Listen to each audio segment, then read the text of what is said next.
I am making this video to support the Women's Coalition campaign for the right to keep and protect our children. I left my ex when it became obvious that it was emotionally harmful for my children to stay. The extent of the abuse and his capabilities did not come to light until after I left him. It was as if he was obsessed with destroying me, even at the cost of destroying his own child. Our daughter started showing signs of extreme stress and fear when it came time to visit him, which at the time I was the only one encouraging those visits. It got so bad I finally had to put her into play therapy. She was only 3 at the time. That was February of 2014. Then I filed for divorce. After a few months of therapy, my daughter came forward with sexual abuse allegations toward her father. There have been 2 DSS investigations that were open and shut, with very little investigating. It seemed like they were looking for dirt on me instead.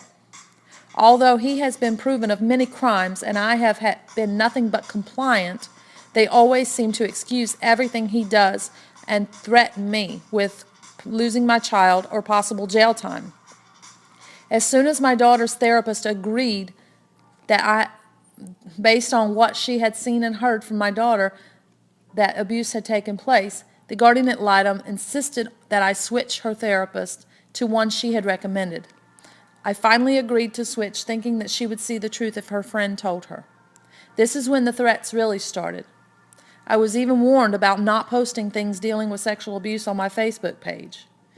April 2015, my daughter was removed from her home. I was told that I was the abuser by coercing her. All evidence was ignored. It was even said that I coerced the original therapist. The past year, only me and my 16-year-old from my side of the family have had any contact with her. And that has been limited. I have to pay a supervisor on top of child support that I can barely afford. This has been so emotionally and financially devastating to my family. If not for my amazing support system and faith in God, I would not have endured this far. We have maxed out all credit and almost lost my home. On top of the 40+ thousands of dollars in debt and still adding, I am haunted daily by the image of my baby's eyes, wondering why I left her. Her pleas begging me to protect her and bring her home.